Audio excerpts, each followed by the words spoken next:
Bonjour à tous, alors aujourd'hui je vous retrouve pour le In My Mailbox du mois d'août. Un In My Mailbox qui est une vraie hécatombe livresque puisque le mois avait très bien débuté, j'avais pas beaucoup de livres à rajouter à ma palle et en fin de mois il y a eu un drame. Du coup j'ai 16 livres à vous présenter, donc je commence tout de suite par Le meurtre d'Otsuya de Junichiro Tanizaki aux éditions Folio, 2 euros. Donc c'est une amie qui me l'a offert puisque je lui avais offert 2 tomes des 12 royaumes qui sont des tout petits livres d'auteurs japonais. Donc voilà, elle m'a offert celui-ci pour me remercier. Ensuite, on passe au troc. Donc en troc, j'ai reçu 1000Q84, donc le livre 3, octobre-décembre. C'est le dernier de la trilogie, c'est celui qui me manquait. Et voilà, quand je l'ai vu, je me le suis tout de suite procuré parce que il est sorti en poche.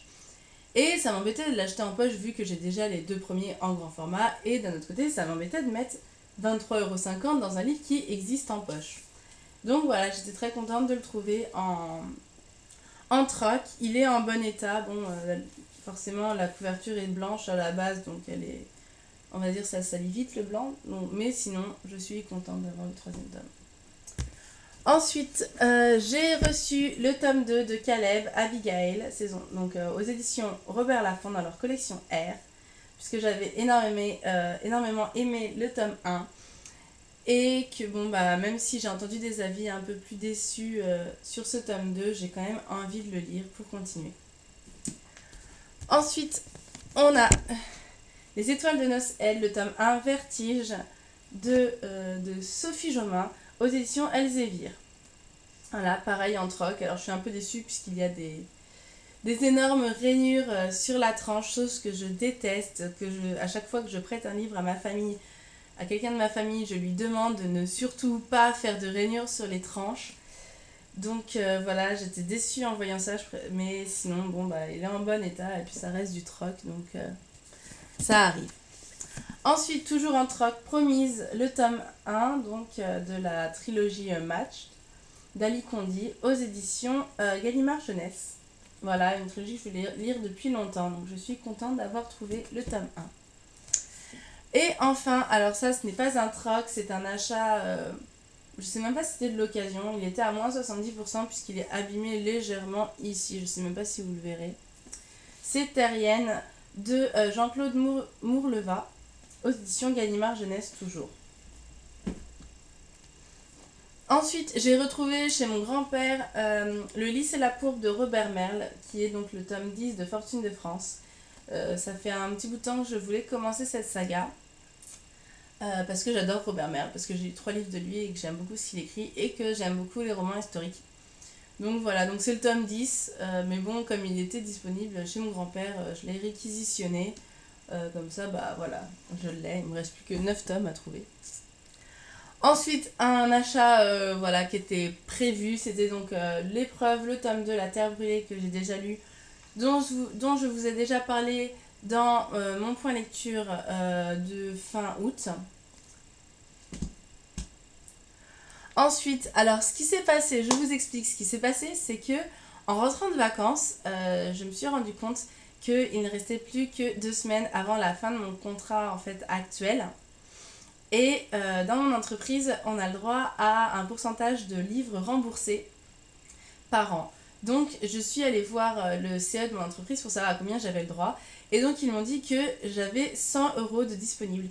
Donc, il m'a fallu dépenser 100 € en livres en 2 semaines. Ce qui n'a pas été très très dur à faire, bon, faut l'avouer. Mais du coup, ça a fait littéralement exploser mon email mailbox de ce mois-ci. Donc tout d'abord, j'ai pris Ne tirez pas sur l'oiseau moqueur d'Harper Lee aux éditions Le Livre de Poche, que je voulais aussi depuis un petit moment. J'ai pris La fin des temps de Haruki Murakami aux éditions Le Cercle Point. Voilà. Murakami, comme j'avais lu 1000Q84 et que j'ai d'autres personnes qui m'ont dit voilà, que les autres livres qu'ils avaient lus de Murakami étaient super. Voilà, je me suis pris celui-là de façon un peu impulsive. Ensuite, Exercice de style de Raymond Queneau aux éditions Folio avec une couverture un peu anniversaire. Voilà, donc le vrai livre est comme ça, mais bon, je trouvais la couverture jolie. Et puis, voilà, j'en avais lu des extraits au collège, c'est, vous savez, cette petite scène qui est répétée 99 fois de différentes façons. Donc bon, c'est sûr, c'est pas le genre de livre qu'on lit d'une traite, voilà, mais je me dis le soir avant de me coucher, ça peut être sympa d'en lire 2-3 comme ça. Ensuite, j'ai pris les contes de la Fée Verte de Poppy Z. Brite aux éditions Folio SF. Voilà, j'aime beaucoup les contes. J'essaye de me mettre aux nouvelles. Enfin, j'aimerais me mettre aux nouvelles plus précisément, même si j'ai toujours un peu de mal. Par contre, bizarrement, les contes, ça passe assez bien.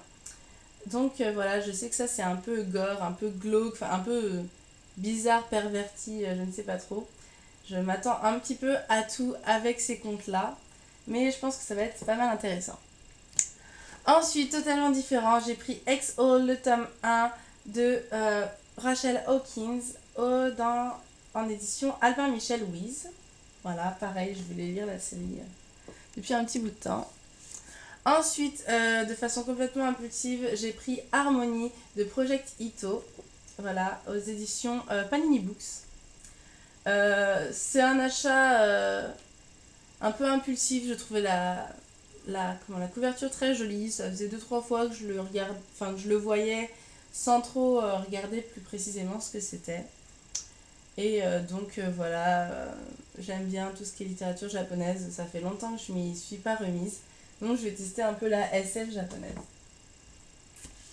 Ensuite, j'ai acheté Orphans, le tome 1, double disparition de Claire Gracias, Gracias, je sais pas comment ça se dit, aux éditions Rajo. Voilà, ça me paraissait un peu bizarre comme histoire. J'aime beaucoup la couverture qui est en relief, je la trouve vraiment très très belle. Avec le haut là, avec un hippocampe dans le haut. Voilà, j'espère que ce sera bien.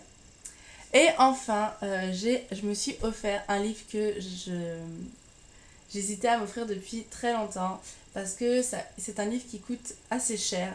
Et donc j'ai profité de ces 100 € gratuits pour m'offrir L'Herbier des Fées de Benjamin Lacombe et de Sébastien Pérez aux éditions Albin Michel. Voilà. Alors Benjamin Lacombe, déjà c'est un illustrateur que j'adore. J'ai les Contes Macabres, j'ai Notre-Dame de Paris que je vous avais déjà présenté. Voilà, je suis absolument fan de ce qu'il fait. Et donc ça faisait un bout de temps que je lorgnais sur L'Herbier des Fées. Si vous vous intéressez à tout ce qui est voilà, beaux livres un peu illustrés, ça se trouve très souvent dans les rayons enfants. Personnellement, moi quand j'ai ouvert le bouquin et que j'ai vu certaines illustrations, j'ai pas trouvé que c'était destiné pour les enfants. Donc je vous montre en fait. Donc par exemple la première page est comme ça. Et voilà. Et on a des petites images comme ça.